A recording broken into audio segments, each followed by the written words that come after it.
Ngā mihi nui, ngā mihi mahana, kia koutou katoa. Madam Chair, I would like to thank the committee and the government delegation for the opportunity to address you today on behalf of the New Zealand Human Rights Commission. I come from one of the most remote countries on earth, and yet in less than a generation, New Zealand has become one of the most ethnically diverse nations on earth. Our biggest city, Auckland, is now super diverse, with more cultures than the UN has member states. 1 in 4 Aucklanders were born overseas. As well as being super diverse, overall we are a peaceful place. New Zealand ranked second in the Global Peace Index last year. Maori New Zealanders have fought for generations for their human rights. I'm proud of the steps New Zealand has taken towards acknowledging past wrongdoings, hearing the stories of injustice, and settling our Indigenous peoples' historical grievances through truth and reconciliation.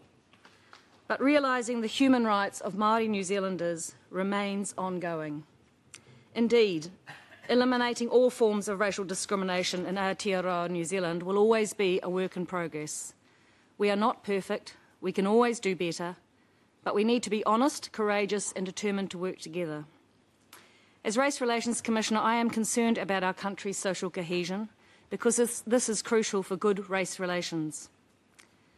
The 4 high-level issues the Commission wishes to draw to the Committee's attention are broadly New Zealand's changing demographics, the need for a cohesive approach across our justice, law enforcement and penal systems to address significant ethnic disparities, the need to strengthen and protect treaty and Indigenous rights for Maori New Zealanders, and better data collection about hate crimes. The adequacy of current government structures and processes to deal with New Zealand's changing demographics remains a major concern. Too often policies relevant to ethnic minority communities appear to be tacked on to general policies. This limits the reach and effectiveness of well-intentioned initiatives. The benefits from developing solutions in genuine partnership and consultation with ethnic minorities are not always appreciated. We recommend the committee urge the government to review whether current structures and processes are adequate to respond appropriately to New Zealand's changing demographics. The need for a cohesive approach across the justice, law enforcement and penal systems to address the significant ethnic disparities in detention rates and criminal justice outcomes is a major concern. Ethnicity shapes social justice and criminal justice in our country. Maori New Zealanders are grossly overrepresented at all stages of our justice system. If you are a Maori New Zealander, you are more likely to have a lower income, suffer poorer health, and be engaged in the criminal justice system than any other New Zealanders. Maori New Zealanders make up more than 50% of the people incarcerated within our prisons, while a staggering 58% of our female prison population are Maori women. And overall, Maori only make up 40% of our population. There is no justice in that. More than 100,000 New Zealand children and vulnerable adults were incarcerated in state institutions between the 1960s and 1990s, where we know many were subjected to inhumane physical, psychological and sexual abuse. We suspect racial discrimination was at play. Maori children were more likely to be taken from their families for little or no reason at all. Some state welfare homes reported that 80 to 100% of the youngsters held were Maori. Years later, more than 50% of our prison population are also Maori, and we do not believe that this is a coincidence. Academics, social justice advocates and survivors themselves tell us that children's homes were little more than a pipeline to prison. We believe the removal of Maori children into welfare institutions by the state was the real start of the systemic and mass imprisonment of Maori New Zealanders. But without a full and public inquiry into the systemic abuse of children and vulnerable disabled adults held in our state institutions, we can never understand the root of the problems we are grappling with now.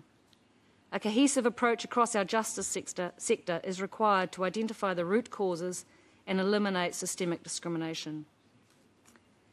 We recommend the committee urge the government to address the disproportionate representation of Māori in the criminal justice system and to initiate an independent inquiry into the abuse of children and disabled adults held in state institutions.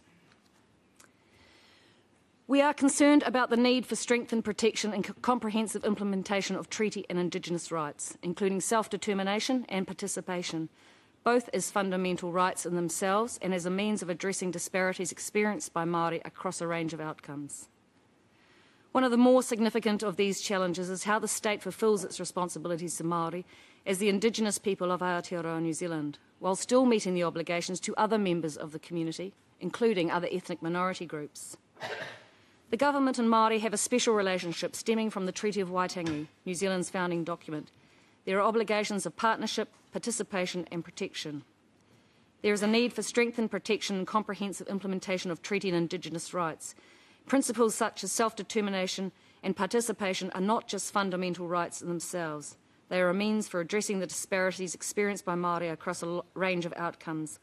Lack of real and meaningful consultation with Māori is an ongoing concern, as evidenced by recent reaction to proposed legislation about children in need of care and protection and potential amendments to laws governing Māori land. On bicultural foundations built on the treaty, the government must also develop a truly multicultural framework. The Commission is concerned about the importance of better collection about hate crimes. There is currently no central system for recording and collating details about crimes motivated by hatred and racism. Unless these events are captured and analysed, the day-to-day victimisation experienced by people because of their ethnicity is largely invisible. Someone vandalising your home with graffiti is one thing, but when that graffiti is racist and hateful, then we should be able to record that. While a third of the complaints we receive at the Commission are to do with racial discrimination, we know the overwhelming majority of people never bother to lodge formal complaints when they face prejudice in their everyday lives. That's why last year when we launched New Zealand's first nationwide anti-racism campaign, our first goal was to make sure New Zealanders understood that racial prejudice and intolerance not only existed in our country, but was a problem and we needed to talk about it. The thing about living in a country that ranks highly on the Global Peace Index is that often many of us end up believing our own hype. We needed New Zealanders to recognise that racial prejudice was a problem in our country. So we started out by asking everyday people to share their stories of racism and prejudice they face, and the response was incredible. We heard from students, members of parliament, cleaners, journalists, rugby coaches, children, and New Zealanders have been keen to listen. This has been a hugely important step as people who've never faced racism themselves began to understand the impact racism has on other people. Since we launched last September, we have reached 4.2 million people, and in a nation of our size, that's pretty good. 2 months ago, we revealed the next stage of our campaign, and this was to highlight the reality that prejudice starts small in our everyday little actions and the way we treat other people. We reached out to the most famous New Zealanders we could find, from sporting heroes to musicians and acclaimed actors. They came from all ages and ethnicities, and they stood alongside us as we urged our people to give nothing to racism. So far, that campaign has reached more than 4 million people and is leading to ongoing work in schools, businesses and communities, and our very first city signed up only a few weeks ago. We could not have launched New Zealand's first anti-racism campaign without the support of the New Zealand Government and the New Zealand National Commission for UNESCO.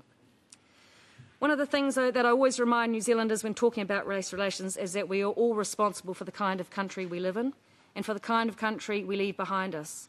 How we treat each other matters, and talking openly about racism and prejudice isn't something that we are used to doing, but we are getting better at it. Aotearoa New Zealand is home to more Māori and Pacific people than anywhere else on earth, and yet socio-economic disparities experienced by Māori and Pacific and New Zealanders are hugely concerning. While there have been some positive gains regarding economic and social participation, income inequality and poverty are on the rise, and mounting housing costs have hit the poor hardest. Gains in health improvement have been slow.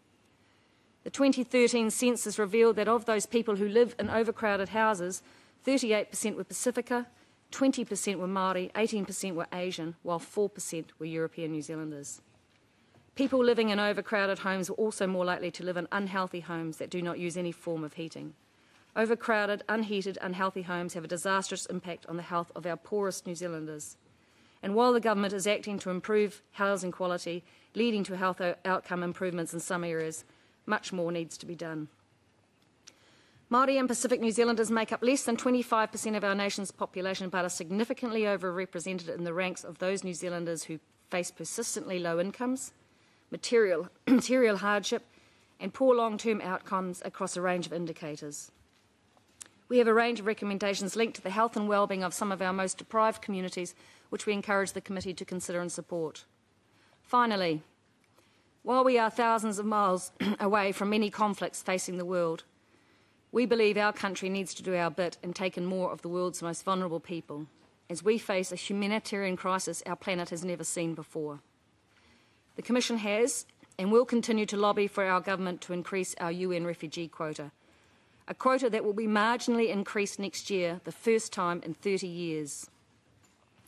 We welcome the government's rebuild of the Maori Refugee Resettlement Centre and hope to see more investment in the systems and services supporting refugees and asylum seekers. However, we are concerned about the adequacy and availability of mental health services and housing for asylum claimants. We recommend the committee urge our government to ensure all asylum seekers and people from refugee backgrounds have access to services and support that will enable them to realise their economic, social and cultural rights as New Zealanders. I've met thousands of people during my time in this role. So many people, former refugees, asylum seekers and migrants, all tell me these words: I love New Zealand, and my role is to ensure that New Zealand loves them back. My role is to encourage other New Zealanders to treat them with respect as fellow Kiwis. Generations of Maori New Zealanders have suffered so much at the hands of the state. One man who'd spent his childhood in a state institution where he was horrifically abused told me, "The government has never loved me or cared about me." So my role is to make sure that this government cares about him enough to say sorry and to investigate what happened to him and thousands of others.